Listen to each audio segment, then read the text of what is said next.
Yes, good morning. Assalamu alaikum, everyone. You're welcome to another episode of our monthly program, the Women Building Communities. And just to quickly give this information, if you've been looking at our flyers, you will see that this program initially built for every third Saturday of the month.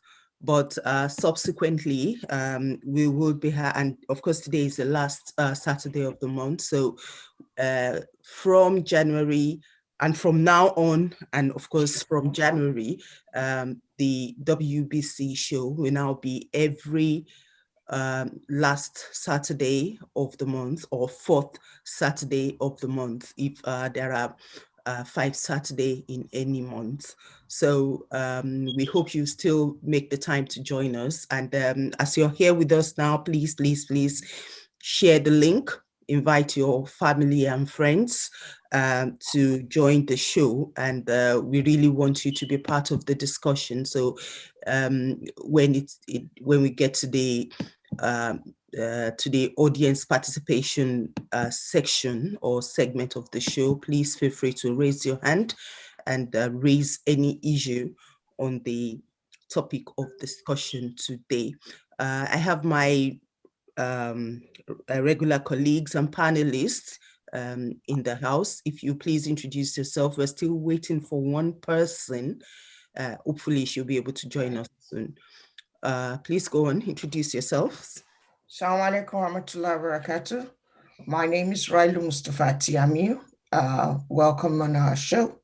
Jazakumullah khairan. And good morning. Thank you for good morning, everyone. Thank you for being part of this. We appreciate your attendance. Yeah, you forgot to mention your name. People might have forgot. I'm Sharifat Sanatade. Okay. And yes, I think the third person is here. Don't mind if you can just do your camera properly, Mujurata. Yeah, thank you. So yeah, you came in just at the right time. We are introducing ourselves. So if you quickly do that so that we can move to today's discussion. Good morning, everyone. Assalamu alaikum. I am Mudirakat Oshudeya. Thank you. So this is our regular panelist. As we always tell you, you can also be part of our discussions. If there is any specific topic you would like us to discuss, or if you are interested in also being a panelist, you can contact any of us through or the WhatsApp number that you see us share the link to the program on. And we would also share our contact details on the chat very soon. So you can contact us, tell us about any topic you would like us to discuss, or if you would also want to be part of our panel discussion. So this morning, what do we want to talk about? And the last month we talked about international and national crisis management. And as a result of that discussion, there was, indication that crisis management is not just about the people, it is also about leadership. And that's why today we decided that our discussion is going to be leadership and crisis management.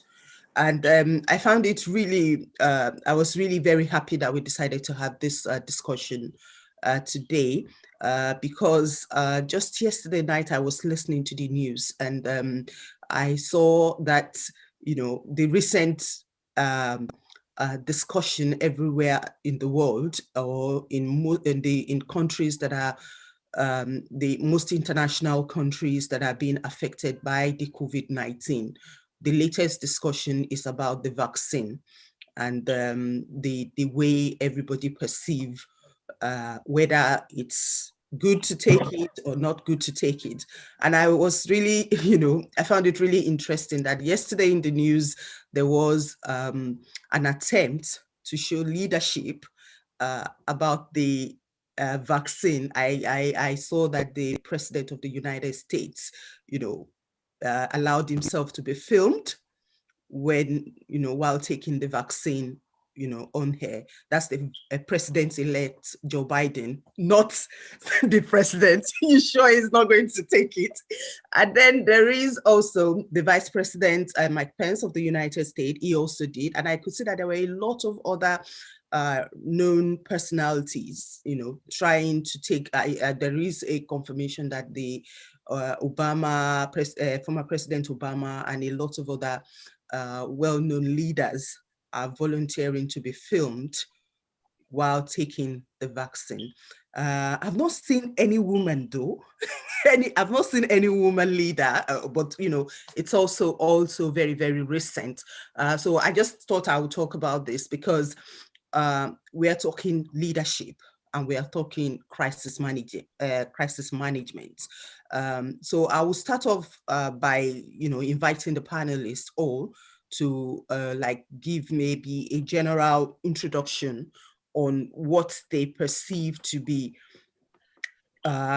leadership in the general terms, and then we'll now talk about what role leadership should play in crisis management. So does anyone want to go first? Or I think Railu, please.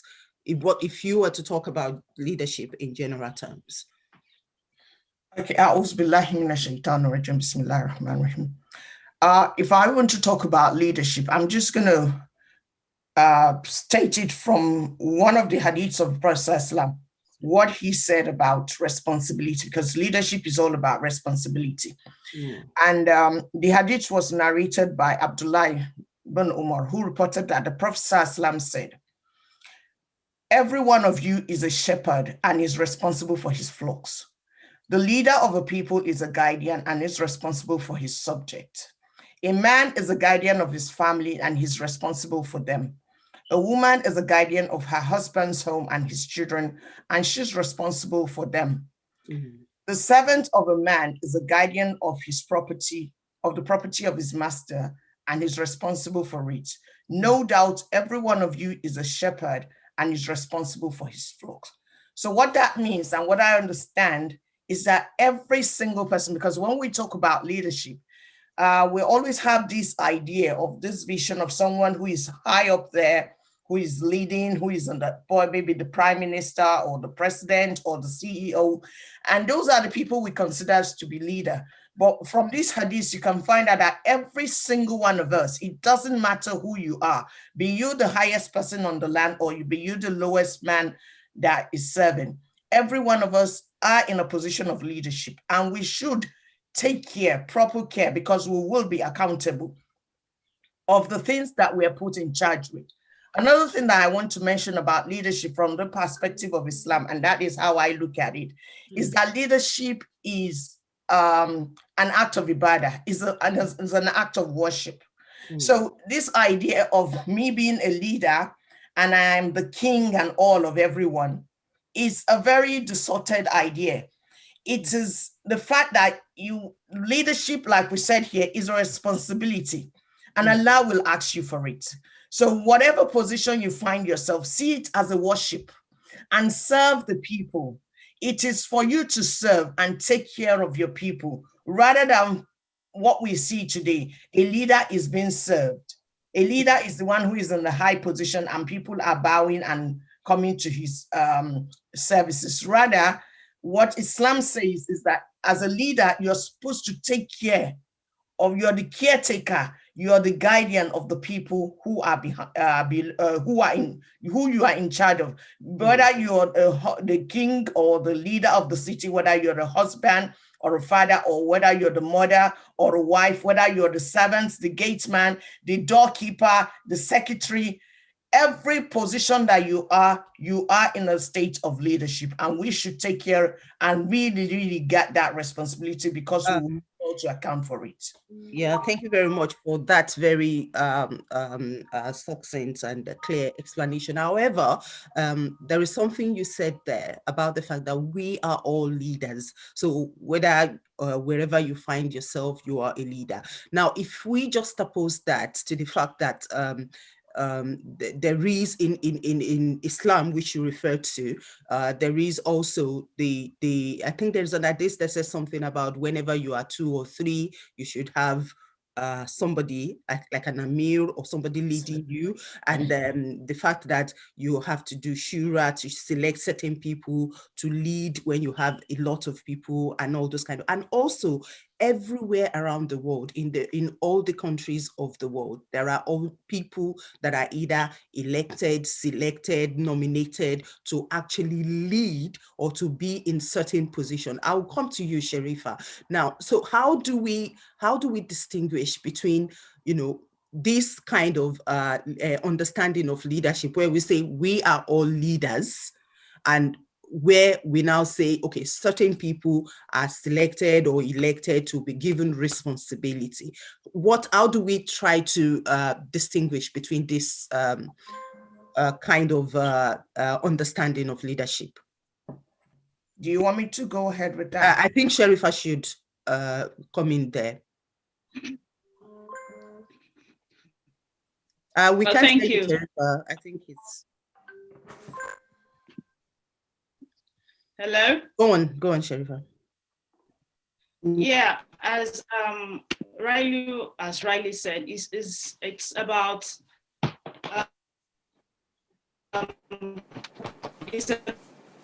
the responsibility to take care of the people and promote well-being. Leadership is actually the act of guiding a people and exercising authority over them, and at the same time is a service to the people. Okay, as opposed to the way we see it everywhere, that leaders are the ones being served. Now, each of us is a leader, but at different levels. Like in the family, the father, when the father is not around, then the mother takes up the role, and even when both of them are not around, the eldest child would be expected to take up the position of the authority. There are leaders in organizations, in governance, and whether you're a father or governor or directors, things do go wrong. And the reason why we're talking about leadership and crisis management is because when things go wrong, when people find themselves in crisis, we need to know how to manage the situation.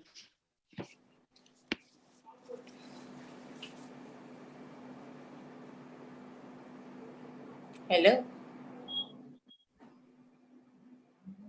Hello? Hello? Yeah, someone is mute. Mudiraka, we can hear you. If you want to Okay. come. I think there's a problem with your audio, Sharifa. If you can just check it, if you can hear me. Go on, Mudiraka. Oh, leaders are expected to give sense of direction to their people. When we're leaders, we're meant to make sacrifices. Where leaders can manage crises by getting ahead of changing circumstances, being aware that situations can get worse. So as leaders, we're meant to help our people to get through the situation, to be able to decide with conviction on what steps to take when problem arises. So managing crises, leaders can do lots of things to help us to get over the situations. Like, for instance, the pandemic, the COVID-19 pandemic, which the whole world is dealing with at the moment. Some countries have been able to manage the situation better than others. So what leaders are doing, what the leaders are doing as they are being prudent in taking actions. They have confidence in themselves and they're being optimistic. So, and leaders are meant to be open and transparent to their people. Make sure there's no communication breakdown. Process information ahead of the situation. As we know, most leaders are skilled in everyday matters, but they tend to fail when there is unexpected or unforeseen problem. A different set of skills or like strength is required for them to be able to overcome emergency problems. Now, every leader, they needs to be prepared at every point in time. It's like they're asking themselves, what if this happens? What do we do? If it turns out the other way, how do we handle the situation? So there must be a solid plan for emergency situation. The case of vaccine, although it is very funny the way people perceive it, because it is a different story when you listen to the news and you listen to people talk about it on one-on-one.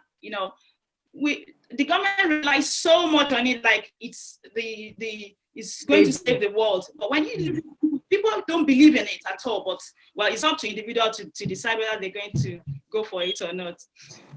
Yeah, thank you, Sharifa. I guess from what both of you have said, what is very clear is that yes, we are all leaders. We are all supposed to take responsibility in whatever position we find ourselves. But we can, in terms of leadership also, there are times that, people have to take responsibility, either at a political level or at even individual levels where it involves projects. So like a country is like a project, for instance. So it needed to be managed and everybody is involved, but definitely some people would have to take certain responsibility, and it requires certain amount of skills and abilities for you to be able to take those positions and to be able to take responsibility and be a leader. And I like the fact that both of you mentioned about the crisis management, which of course is the focus of what we wanted to discuss today. So Railu, you are the one that have not really said anything about linking crisis management with leadership. So if from your own point of view, especially, we all know that you tell us about, the Islamic point of view and all that. So how is a leader supposed to be, within a crisis? First of all, in every leadership, there will be crisis. Just like in life, we will always face one hurdle or the other. So in every position that one is, you are going to face crisis. But how much of it one is facing or how well you're able to control it will now depend on how and your purpose for taking up that leadership position. What we find today around the world is, I remember you asking the question about how leaders are being chosen by selection, by election and all that. And in Islam, it is recommended, highly recommended, that we don't give leadership to those who seek it. I think it's this hadith of Prophet Islam, that you don't go giving leadership to those who seek it. Give leadership to those who are qualified to lead. So when you have a position, you don't give it to your brother, your family, your friend, just because of their position, even though they are not qualified. And that's what we see going around today. And what happens is that when that happens, I think, again, I don't want to misquote, but there's, I think it's a hadith again, that says when you give leadership to those who are not qualified, then you have cheated Allah, you have cheated the Quran, you cheated the Prophet, and you've cheated the people. Because now you are taking the responsibility. Like we say, it is a responsibility. Somebody who is not qualified to discharge that, you're putting that person in charge, and the person is just going to be a disaster and is not going to deliver on what is expected. So definitely there will be crisis. So when crisis arise, again, like I said earlier on, it depends on why the person is there. If the person is there lillahi wa rasuli, they want to serve, they see leadership as an act of ibadah, as an act of worship, they will do their utmost best, even if sometimes if it is against their own personal interest, just to make sure that things are working right. But when you have a crisis and somebody is there for their own selfish purpose, I mean, I cannot overstate this. We can see what is happening with leadership around the world, especially today, where people are in the position of leadership because of their own selfish interest. And when things are going wrong, they tend to turn a blind eye to it because they don't want to take on the fault to say they have erred or they have made mistake. There is nothing wrong in accepting that you have made mistake and coming up to say, this is a mistake that I have made. And inshallah, with the we have consultation and all that in leadership. That's why one person cannot lead. You have people you consult. You speak with experts. You talk to them. They guide you on certain issues. A leader cannot know it all. With the issue of a pandemic, which is very, very recent and it's very fresh in our mind, it doesn't matter what position you are. People go back to the scientists. They go back to the doctors, the people in the medical practitioner to ask for advice, to seek advice. And that does not diminish you in any way, state or form. Saying you do not know does not make you less. But people, because they don't want to look like as if they are weak or they're not enough, they're not capable enough to handle their leadership position, they tend to hold on even when they're wrong. And that leads to a lot of crisis. And not admitting that you're wrong, the first step in taking care of crisis is to identify the crisis and knowing what is wrong. And when you are wrong, admit that you're wrong and try to put things in place to make sure that things are going right. And if at the end of the day, you find out that you are absolutely not capable to actually deliver on what is expected, the honorable thing is to step down and let those who can do this, who can do that, do it. If you cannot appoint people, or even when you appoint people, you still find out that you're lacking. Like I said, when you see leadership as a responsibility that you will account to in the sight of Allah, one will do everything to make sure that they do things right. And when you remember that you're going to stand in front of Allah and account, when it is time for you to go, you go honorably, putting Allah and his messenger forward to know that, yeah, Allah, I have done my best. And you are a witness to the fact that I have done my best. But this is all I think I can do. And I need someone to take it along. And Allah, thank you very much for that. There is something you've talked majorly from the perspective of being a Muslim. Obviously, a lot of us that are Muslims live in a world where what guides is not just, the Quran, the Hadith, or what have you. And we do have people in position of authority, and we have systems in place that actually put people in position of authority that doesn't really, in the strict sense of it, adhere to the rule of, not giving position to people who seek it. People talk about democracy. Anybody can stand up and say, yes, I want to be a leader in this party, and they will talk about what they would do. In that wise, we are even still supposed to apply the concept of quality of qualification. This person who has said, I want to go out, I want to be this, I want to be that, are they qualified? But I think that's the reason why we have people coming out with their manifesto to say this is that we're going to do. And these are the people that I'm going to work with. So it's still about appointing people who are qualified. But what we see today is people are appointing people who they feel affiliated to. This is the person. Yes, it makes sense to want to go for somebody who will further your agenda. But at the end of the day, you have to weigh the pros and cons. Yes, this is my person. This is how far he can go. But this is the other person. He's going to do well. It's all about seeing leadership and followership as an act of ibadah. And honestly, you said something about looking at it from the perspective of a Muslim, but I think it's more of a perspective of humanity. I do understand that, but not everyone, makes doing something as an act of ibadah their reason for doing it. I find that a lot of decent people do things right.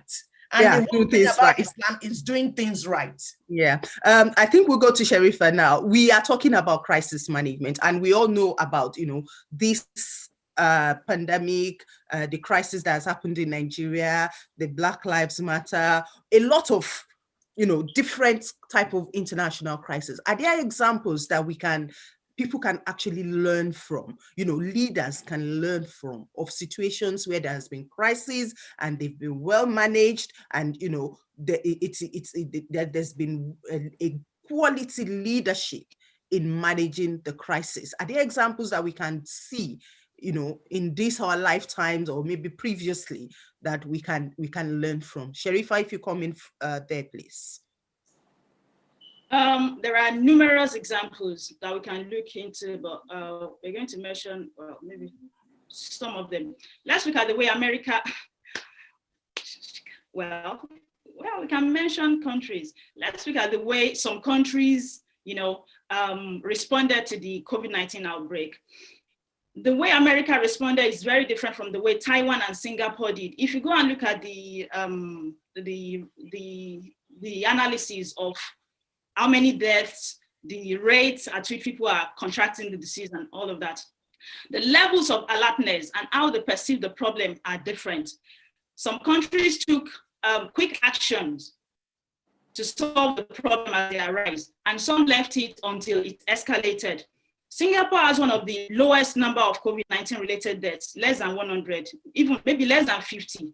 When it happened, when it started, they saw the need to set differences aside. They united, they took immediate action in fighting the pandemic. They closed their borders to visitors from China because they have a very strong connection with China. Most of them originated from China, so but they can't afford to be importing the virus into their country. They did contact tracing. That started in January 2020. When America was still in denial of the reality. Then they did a lot of things and they did not waste time. They took prompt action and it helped them. We're seeing the results now. Now look at the UK. The UK, they delayed enforcing the lockdown to avoid. Oh my God, we are having issues. Your network is really bad. I don't know if it's only me. I can't really hear you clearly. I can't. Mudrika, do you want to come in quickly there? Just before you start saying anything, I'd like members of the audience to know that we'll give you time. Once Mudrika has, finished her intervention now, if you have anything you want to contribute to our discussion, please raise your hand and we would allow you to make your contribution. So Mudrika, go on, please. So I'll continue from where she stopped. Another example is New Zealand. Jacinda Ardern, what she did is when the first case of COVID-19 was reported in her country in February, she immediately instituted strict initial travel policies, which delayed the influx of the virus into our country. So by the 5th week, she introduced lockdown.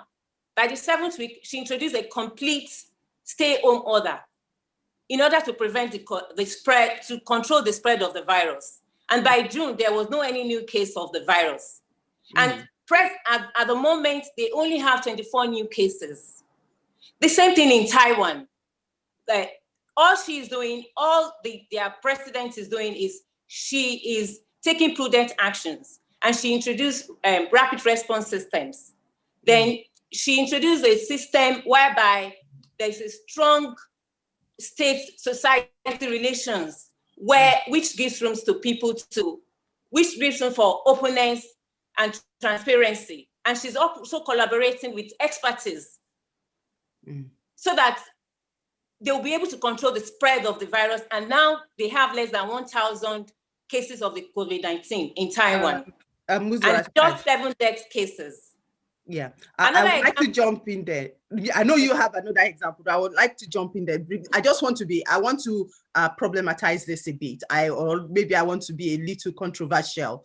I don't know how you want to read. When you are talking, all the examples I've noticed that you've given are about women that have really handled the COVID-19 crisis very well. Now, I said I want to be controversial. There is always this belief that women, are potentially weak leaders. Now, this is a women building community show. It is a show about women and the role we can play. And I know we have a slogan. We say, women, it is up to you. It is up to women and women are up to it. We always say that. But in the society, generally, most of the time, women are viewed as weak. And because they're weak, they can't really make for good leaders. And people cite a lot of examples. People say even Islamically, women are not supposed to be at the forefront of the authorized leadership. Railu, what do you have to say to that? I know I'm being, I'm looking for trouble here. So let's have Railu. No, I don't see any trouble. I just see it's a question. And then again, it depends on individual perspective. For me, I think women, compared to when it comes to leadership, like I mentioned at the very beginning, Allah has given every one of us our responsibilities. Having said that, that still does not mean that you cannot go out and do some lead in an organization or lead somewhere. No, once your basic thing, it's just like you know what your primary responsibilities are. That doesn't mean you only hold on to your primary responsibilities. You can also take on some secondary responsibilities. So some women say, for example, they say, my primary responsibility is to take care of my home and the children. So once the children are grown and the home is in place, so what happens? Will she just move away? No. If at the end of the day, she's the head of wherever she is and she's still taking care of her home, that's still okay. There's nothing wrong with that. But when it comes to leadership, this is when it comes to women taking power, I think this is my opinion, which anybody can disprove or disagree with, is the fact that emotionally women are very, very strong. Physically, we're not as strong as men. So when it comes to emotional decisions, we see the Prophet ﷺ going to his wives to ask for advice. We know something in Islam, and there is no argument or any controversy.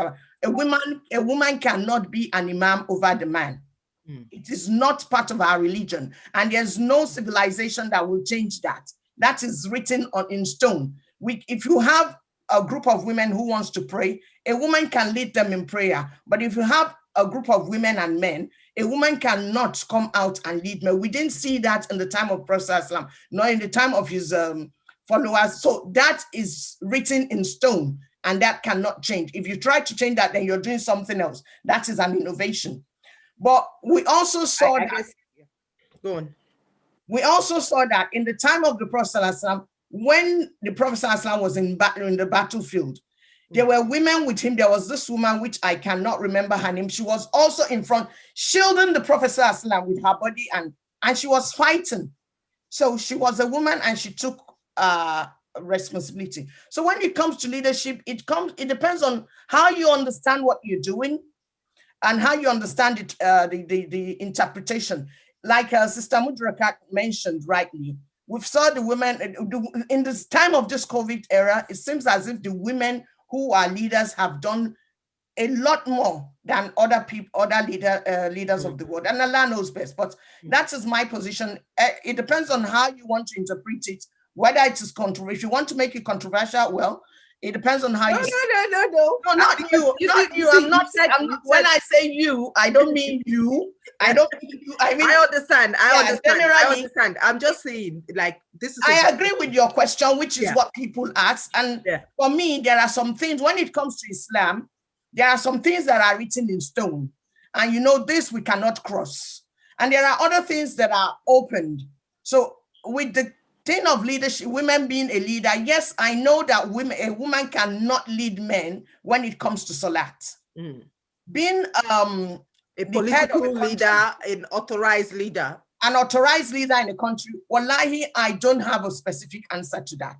I don't know. Okay, that's Mudrakat. Yes, you so rightly just said something now. It's not practically agreeing with that general notion that women are generally weak and they cannot be leaders. To be honest, there are instances where we actually have women who are stronger than even some men. So if we want to use general terms, it might be wrong to just say, women are weak and what have you. But in terms of our physiology and everything. Of course, the man don't menstruate. Menstruation is a particularly a lot of time for a lot of women is a particularly weak moment in their life. It's not a bad thing, but because you're losing blood and all that, you sometimes are weak and all that. So things like that are natural to women. So they can be, be issues that we can refer to in terms of, okay, women and their physical ability to lead. So, but we are talking now about there's someone raising her hand. Hello? Yeah, I've seen that. There is a situation where we have crisis and we have women that are really doing well. Before you comment further, let's just take this contribution from Kafilat Iyola. If you can just unmute yourself, Kafila. And Assalamualaikum. Wa alaikum salam. Yeah, MashaAllah, alhamdulillah, jazakumullah khairan, dear sisters. MashaAllah, it's a very beautiful program and I'm happy to be able to join, alhamdulillah. I just wanted to add a little bit to, what you brought in, Sister Rashida, about the question about being leaders, subhanallah. And I actually was happy when Sister Railu actually answered, because I'm just going to say and remind us of this hadith. The Prophet ﷺ said, every one of you is a shepherd and is responsible for his flock. The leader of people is a guardian and is responsible for his subjects. A man is a guardian of his family and he is responsible for them. A woman is the guardian of her husband's home and his children, and she is responsible for them. The servant of a man is a guardian of the property of his master, and he is responsible for it. No doubt, every one of you is a shepherd and is responsible for his flock. And reference for this hadith is Sahih Bukhari 6719 and Sahih Muslim 1829. So what am I trying to say here? As far as I know, subhanAllah, when it comes to leadership, each of us are leaders in different ways. So either we're talking about men or women, adults or children. Even in schools, we know children as even literally as in nursery, they're given responsibility and they make them, you are the leader for this task and for that task. So however, regarding men and women, I would just say that as much as for me, I've worked with women, I found that subhanAllah, women are really strong, like we've mentioned. However, I would say women are more of silent leaders and we're quite happy many times to be. But notwithstanding, we have women, and again in the community, that are quite happy to be out there to actually stand up, kind of like, if we can use the word, of shoulder to shoulder with men. Likewise, we have women who are quite happy to do whatever they can in their little community with other people, and you would not necessarily see them as leaders. So it depends on how each of us see it, but we have to take ourselves back to this hadith, which reminds us that we are all leaders in the area that Allah subhanahu wa ta'ala has chosen us to be leaders. And that's my little contribution. Jazakumullah khair. Thank you very much. That's beautiful. Mudaraka, you were going to say something, please. Women, we can make decisions quickly with conviction when compared to men, because we have that emotion stability better than men. So I can cite an example of when there was a crisis between India and Pakistan. That was in 1971. Indira Gandhi was the first female prime minister of India then. So during that crisis, there was peace. There was no peace in Pakistan. So the people of Pakistan were fleeing into India, and they became destitute there. So the first thing she did was to first of all call the attention of that prime minister to remove his people from her country. And she took an action. She placed some soldiers at the border just for self-defense. Unfortunately, that crisis led to war. And when she had the news that the Pakistan government has led a war against her country, she was not even shocked. She was not surprised. She just put herself together. She engaged in the war. Then she played a prominent role in that war. She won the war, actually. Then she splitted Pakistan into two for peace to reign. So that was how Bangladesh was created. So what she did was she had to stamp her feet down. She was actually a woman, but at least was able to put herself together to face the challenges, even if it was going to get to somewhere else, but at least she tried.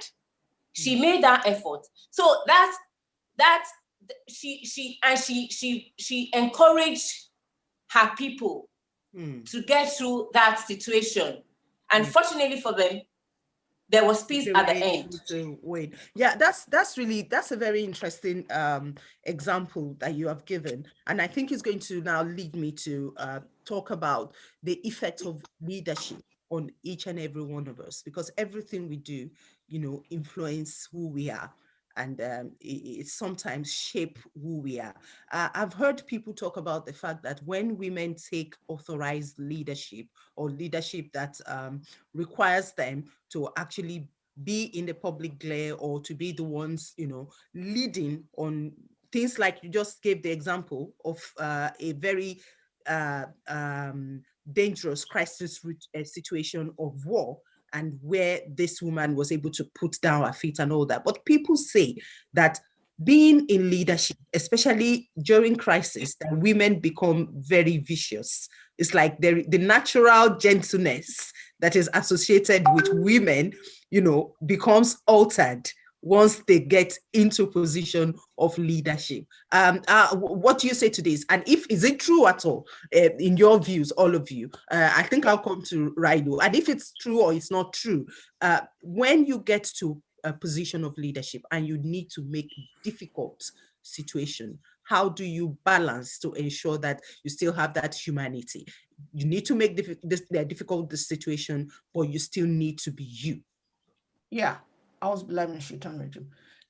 Now, this is my opinion, and it's not written anywhere. Anyone can disagree with it. I think I'm one of those people who holds that kind of view. I don't have any statistics. It's just my personal experience. And that cannot be projected onto every woman who is a decision maker. I look at the lady from the leader of New Zealand. She's one fantastic leader that everybody can attest to. But generally, I think why I say that, let's put it that way, is you go to organizations, you go to different places, and sometimes you go for an interview and you're hoping, within you, you're praying, I pray a man interviews me. Because when you go there, you meet a woman, and you're thinking, why are you so angry? Why do you bring all this anger? Do your job, and that's fine. And this is not just me saying, I've heard other people say, and I've also had that experience. When a woman is in a position, this is not all women, but the ones some of them I've come in contact with, you see them very strict and very angry. Like, you're supposed to be, I think, and my excuse for them is maybe because they are being undermined. Right, look, don't say them. Let's put yourself now as a leader. Would you become that way? No, I'm saying you asked the first part of your question. Yeah, I'm only saying that's just a follow-up question. So yeah, and then I'll now bring it back. Yeah, to you bring yourself. Yeah. So I think the reason why I think some of them that behaves that way do is maybe they have been undermined in their position. So they want to actually come up and say, don't undermine me, I am in charge, which the society in a way have made you kind of suppress you, so you want to stand out. And in doing that, you kind of overdo it, or they kind of overdo it, and Allah knows best. Anyway, on the other hand, if the whole idea of leadership, again, if one is in a position of leadership, the first thing that I think will guide you is knowing that this is a service to Allah, is an act of worship. And when you are faced with making difficult decisions, you cannot make it alone. That is why there is consultation. You cannot have leadership without consultation. Surround yourself with people who are going to tell you the truth, not the yes men kind of people like we see today. Surround with people who will stand by, who are known to be truth speakers, who will tell you the way, what it is, what the truth is, whether you want to hear it or not. And when you have that around you, they will help you to make the right decision. And sometimes even your right decision might still not turn out right because you can't satisfy anybody. But there's one thing you will have that satisfaction within you and the peace of mind that you took the right decision based on the available information and the consultation that you came up with. And yeah, that I'll jump in there, Railu. I know you still have a point to make, because I said you should, put yourself in that position, but because of, to manage our time, I think there is somebody who wants to say something. Titi Lola, I would ask you to unmute yourself. Once she's done, I think Sherifa is now back with us, alhamdulillah, so you can join the conversation. Titi Lola, please make your comment. Assalamu alaikum wa rahmatullahi wa barakatuh. Well, Sorry, I'm in the kitchen, that's right. Go on. I'm not showing my face. Yeah. Okay, Ms. Riley, thank you so much for your contribution. But I'd just like to add my own, from my experience working within the NHS and working with different levels of executives. So in relation to women being in leadership. Now, the thing is, whether we like it or not, the way Allah has created women, we are a bunch of emotions. We easily react to emotions, if anything happens, and it could be positive or negative. So if someone who is overly emotion driven, every single thing, even if you smile, if you laugh, if you cry, would cause an overreaction. It's the same emotion you use in dealing with accidents, emergencies. A person is sick, you really want to care for them. That emotion is very, very useful. Now, but in terms of applying that to leadership and handling situations and making decisions. Now, if there's something I want us to know. Dealing with the emotions and the qualities that person has. So irrespective of whether I know we're talking about women today. So okay, let's focus on women. What are the qualities that makes that person a leader? Before you can say someone is a leader, if they do not have those qualities, they don't have a right to be called a leader. Yeah. They might whether they are male, whether they are female. Yeah, they might have attained that position in another way by any means, but that doesn't mean that genuinely that they are a leader. They would then be, because if you do not have good qualities in someone that has attained a leadership position, they're going to get things that are going to go wrong. We've seen it over so many times. I have witnessed it so many times. And when you have someone who has qualities of a good leadership, believe me, even within a week, 2, 3, you would see the change.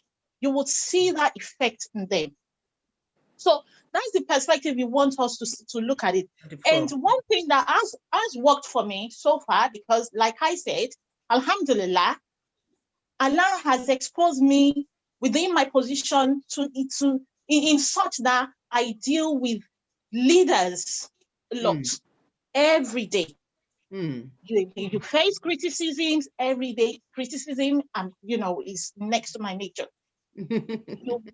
Yes. So, and these are part of the things, this is just one of the things.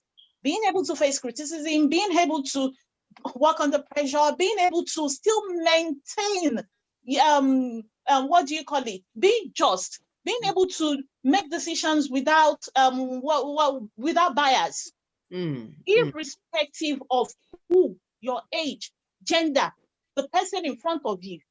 I'll give you one very, very simple, the most simplest, but when I give you that example, as simple as it is, you'll see that it can actually turn to be an evil thing if not well managed. Yeah. For instance, there was a situation where 2 staff, and I was also there. So the white speaking, one is a white and the other person is a black. And they were speaking, we all know, it's in all fairness, if you're coming to a place and you're speaking Yoruba or your own vernacular language where every other person is speaking English, you're not going to put them at ease. It's just common sense. So, and then you're sitting there, and then you're still shouting and you're talking and you're making it loud. And then the other person was like, what is this, please? We don't know what you're talking about. Please, can you speak in English, please? Mm. And that person started making fuss, oh, blah, blah, blah. No, what do you need? I can. And then they now faced me directly and said, tell her to speak in English. Mm-hmm. And that you are a leader. You need to take charge. Tell her to speak in English. And believe me, they all went quiet and they were looking at me. Mm. And then I said, please speak in English. But I'll tell you one thing, it was a bit difficult for me because I'm telling you this from my own personal experience, the way I felt at that time. Mm. I felt this person, one, is a Muslim. Two, I know that they just talking, they just doing their own thing. You understand? And three, and I felt at that point, oh, it's going to be like putting that person into shame. But then you have this other party, they're also feeling, okay, we are going to see what you're going to do. And the ruling for me then was, the yardstick for me then is, you have to be just. Considering all of this, you have to be just. I really like your example. I like your example, and to be honest, I think your contribution, as you know, had a lot of also perspective to all our discussion. I think what is most important is how to ensure that as a leader, you are actually able to maintain all the balance, given all the odds that are either for you or against you. So, and with that, I think I would now go on to, because we are gradually going towards when we should be wrapping up and all that. If I can just have contributions from the panelists, like one minute contribution from the panelists about things that a leader should consider, especially in when there is crisis management. We've had examples given of situations that leaders have, taking decisions without all this. So generally, if somebody, wants to take something away from here and wants to is in a position of leader, what are the things to consider in from the panelists' point of view? So I'll start with I don't know, is Sharifa still there? Sharifa, if you're there, if you can just quickly in a few in a minute with a few words tell us what should be the consideration in managing crisis as a leader. Sharifa, are you there? Let's go to Railu then. First of all, what is most important is ensure that whatever space, whenever time, like we said, we're all leaders, but when you're going into this leadership in the context we're talking right now, ensure that you're taking on the position that you're qualified for. Then once you get there, make sure you surround your people with yourself with the right people. And when you're in crisis, ask people who know. Yes, use your own initiation and but ask people who know so they can direct you and so that you can arrive at the right decision. And Allah, yes, make a lot of dua, ask for Allah's guidance, and Allah knows best. Yes, someone raising her hands. Yeah, we'll come to you, Sister Mudrakat, soon, but I think there is Andres Alaja Deyeye. She's been one of our panelists before. If you can just unmute yourself and make your contribution briefly, ma. Assalamu alaikum. I have unmute myself. Generally, as a woman, as a mother, as a person who is an elderly person, let's say middle age, who has got experience of life, one should be able to manage crisis, especially, it might not be necessarily at work, even at home, among the family. So as someone who has experience of life, who is a mother, who has managed our own family, should be able to manage, generally, a family or in a crisis in anywhere.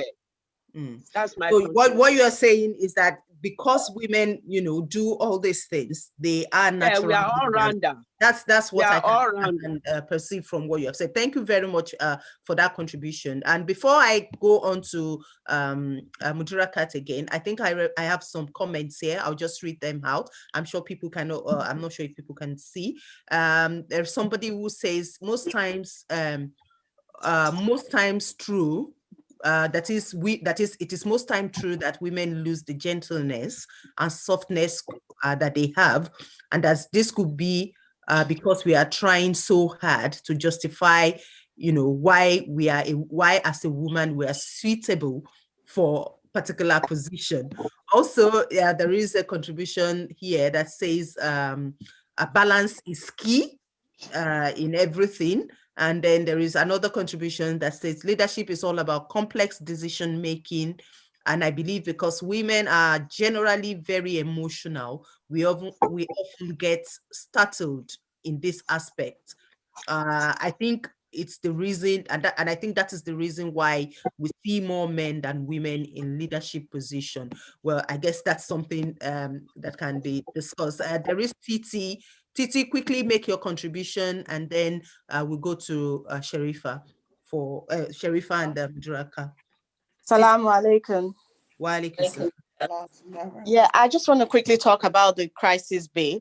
Though this topic is a topic that if we continue now, we'll be on it for the next 24 hours. But quickly, I would just like to say that managing crisis, sometimes it might not be something that you have the opportunity to go back and pray over or seek Almighty Allah's guidance. Almighty Allah's support. I mean, kind of pray over. There are times that you have to make decision right there. So, but what our advice is for anybody who wants to take up management position, walk towards it, build yourself towards it, get there by going through all the necessary steps, all the things that qualifies you as a leader. Because leadership is not just something that, okay, yeah, I've been in this role for so long, I think I can do that job, I can be a manager, or I think I can take up that position. But there are quite a lot of things that really surrounds being a manager, being a true, just manager. So that's why I'll just take, I would like to share with people that. Yeah, thank you. Before you go, there's something you said.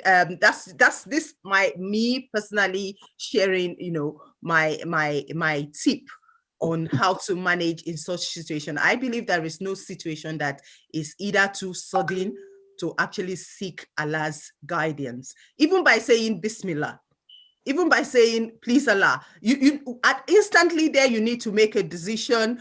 Quickly say Bismillah, and you see Allah is there. It's there with us everywhere, wherever we are. It's a tip that we need to develop good habits. Habits that that almost everything we do before we do it. Sometimes you say Subhanallah, Auzubillah, all those kind of things are habits that as a Muslim, and that you need to develop. So that's why we have it as a responsibility. Sorry, it's actually a comment here in regards to that. She said, even on the spot decision, Allah's guidance needs Allah's guidance and is the best option at the time. Yeah. Right. So when it happens, just immediately, Bismillah. You don't need to. You even say it to yourself. Like we said, even Allah hears our hearts. How much more whisper. You can just say Idina Surat al-Mustaqim. And you need and believe it. Believe that at that moment your decision is being guided by Allah. This is something that we all need to develop. Sometimes we find it difficult, but if we do it continuously, it becomes a part of us and it helps us. And when we make decisions, it gives us better confidence that our decisions are actually guided because we've placed everything with Allah. I just thought, this was something important. And thank you to that person who made that comment. And, Istiara is good guide, like you said, but what society is saying, and which is actually true for leadership, is that, the whole concept of Istiara and doing it on the spot is not possible. But on the spot, you know that every time God hears us. Every time, anybody who is God, who believes in God, even if you're not a Muslim, you know that God is with you everywhere in every situation. And once you want His guidance, even thinking about it is enough. and you believe that it is there for you. Mudurakat, if you quickly make your wrap up takeaway, what should a leader consider, in crisis situation? In crisis situation, a leader should build trust among his team, among his team. It should be fair. It should be open and keep promises with them. It should treat them with respect and dignity. As this will help to make the situation better. Thank you very much. Unfortunately, I think we lost, Sharifa had a very terrible network connection today, so she's not really been able to be too much. Okay, I think I can see her. Sharifa, if you're there, just quickly, because we're about wrapping up, if you just tell us what you think a leader should consider in serious crisis relationship, crisis situation. Sorry about that. Sharifa, are you there?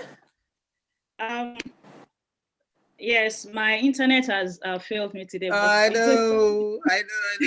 Yeah, it's fine. Just let's hear from you. Yeah, it keeps well, anyway. We said as a wrap up, so I won't take long. A leader is someone who leads by example. They don't force people to follow them. So they need to be elected. But in most cases that we can see, some people just found themselves there. And it's hard to handle the decision because they're not qualified for what they are being called for. So if you look at the examples of Nelson Mandela, he was so confident and he was so passionate about what he believed. He set examples and he put his best in what he was doing, and we all know what happened to him. Now there are skills that are expected of every leader. Apart from taking risk and making that decision, they will make a lot of self-sacrifice. And they need to earn people's respect by showing respect and empathy to people in return. They have clear vision, they are courageous, they have integrity, and they must be honest, and they have to be good in communicating with people. Thank you so much, Sharifa. I think we've all said a lot of things. There is confidence, there is communication skill, there is the need to be empathetic. I think we can't emphasize that too much. There is the need to be empathetic. There is the need for you to make decision, putting everybody's everybody into consideration. I think Titi Lola that said something here. Said one thing that I consider paramount that a leader should consider in crisis relation is safety of all parties, irrespective of the facts on the ground. So it is a responsibility when you are in a position of leadership. And something we've all said today is that everybody at some point or the other, we are leaders, and it is guiding ourselves by all these principles of leadership that would actually make us achieve and make our leadership effective, especially in crisis situation. And when we talk about people who are in authorized position, who are actually leading countries, leading projects, leading specific situation, the important thing is for you to maintain balance, to make sure that you look at the people around you and you make God first.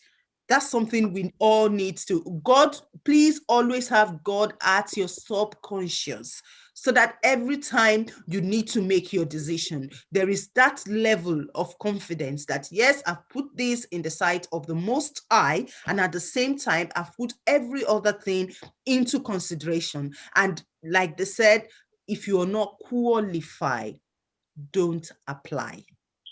And I think that's cut across everything we do, even outside of leadership.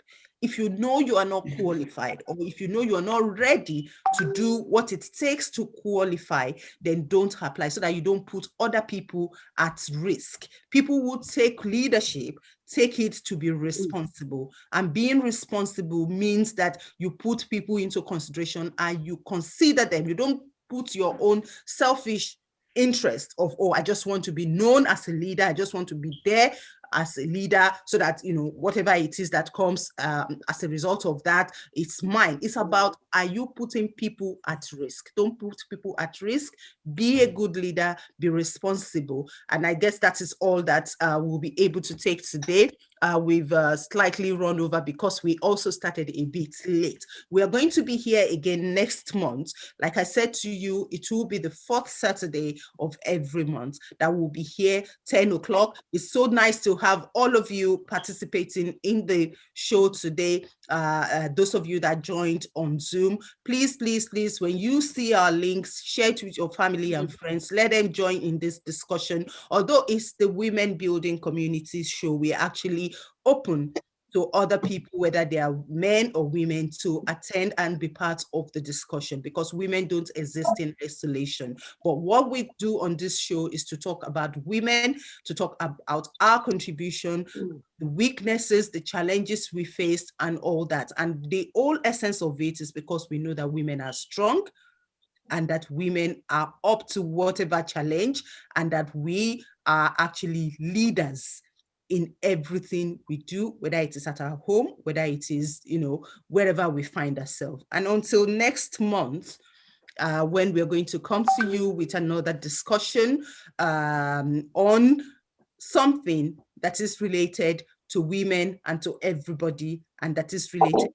development. I hope you join us next week, and that you also go on your Facebook, on your YouTube, and share our video with your friends, with your family. Those of them that have missed a live discussion today, they can watch it, and you know, remember to leave comments to tell us what we've done right, what you would like us to improve on, and if there is any topic you would like us to talk about. Please, please, please do that, and let's make this, because it's important, especially now with the whole world the way it is. We as women, it is our responsibility. Let's be good leaders.